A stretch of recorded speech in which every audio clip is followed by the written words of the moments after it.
அனைவருக்கும் வணக்கம். நான் உங்கள் சதீஷ். இன்றைக்கி வீடியோக்குள்ளே 2024ஆம் ஆண்டு வெளிவந்த அனுஜா அப்படின்ற ஹிந்தி குறும்படத்தோட ரிவ்யூ பார்க்க போகிறோம். அனுஜா அந்த படத்தோட இயக்குனர் ஆதம் ஜே கிரேவ்ஸ் அப்படிங்கிறவர். படத்தோட நட்சத்திரங்கள், குழந்தை நட்சத்திரங்கள் 2 பேர் நடிச்சிருக்காங்க. அதாவது சஜிதா பத்தான் அப்புறம் அனன்யா ஷான்பேக் அப்படிங்கிறவங்க முக்கிய கதாபாத்திரத்தில் நடிச்சிருக்காங்க. படத்தோட ஒரு வரி கதை என்னன்னு பார்த்தோம் அப்படின்னா, படத்தில் 9 வயது சிறுமி தன்னோட அக்காவோட ஒரு கார்மெண்ட் டெக்ஸ்டைல் ஃபேக்ட்ரியில் வந்து வேலை செய்கிறாங்க. ஆனால் அந்த குழந்தைக்கு அனுஜாவுக்கு வந்து ஒரு போர்டிங் ஸ்கூலில் வந்து அட்மிஷன் எக்ஸாம் எழுதுறதுக்கு வாய்ப்பு கிடைக்குது. இதை தெரிஞ்சுக்கிட்டு அந்த கார்மெண்ட் ஃபேக்ட்ரி ஓனர் வந்து அந்த குழந்தைய வந்து அந்த சிறுமியை போக விடாமல் தடுக்கிறாரு. இதை எதிர்த்து அந்த அனுஜா போனாலா இல்லையா, எக்ஸாம் எழுதினாலும் இல்லையா அப்படிங்கிறதான் வந்து படத்தோட மீதி கதை.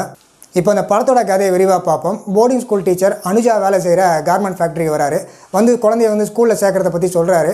ஆனால் இதை வந்து மறுப்பு தெரிவிக்கிறார் அந்த ஃபேக்ட்ரி ஓனர். கூடவே அனுஜாவும் இருக்கா. அதே சமயம் எக்ஸாமுக்கு 400 ரூபா கட்டியான சூழ்நிலை ஏற்படுது. இதை புரிஞ்சுக்கிட்ட வந்து அனுஜா அக்கா பாலக் என்ன பண்ணுறான் அப்படின்னா, இதை தங்கச்சி எப்படியோ ஒரு ஸ்கூலில் சேர்த்தணுன்றதுக்காக கார்மெண்ட் வேலை செய்கிற இடத்துல ஒவ்வொரு நாளும் வேஸ்ட்டாக வர அந்த துணியெல்லாம் எடுத்து யாருக்கும் தெரியாமல் பேக்காக தச்சு வெளியில் கொண்டு வந்துடுறா. ஒரு நாள் இந்த பேக்கை 2 பேருமே அனுஜாவும் அவரோட அக்காவும் சேர்ந்து வெளியில் வைக்க ஆரம்பிக்கிறாங்க. அனுஜா போய் தனியாக 2 பேக்கை விற்று 800 ரூபா வந்து எடுத்துகிட்டு வந்துடுறா. இதை எடுத்துகிட்டு போய் வந்து எக்ஸாம் ஃபீஸ் வந்து கட்ட முயற்சி பண்ணுறா. ஆனால் அந்த ஃபேக்ட்ரி ஓனர் என்ன சொல்லிடுறாருன்னா, அந்த எக்ஸாம் அன்றைக்கி கட்டாயமாக நீனும் அக்கா இங்கே வந்துடணும். வேலைக்கு 8 மணிக்கு முன்னாடி 8 மணிக்கு நீங்கள் வந்துடணும்.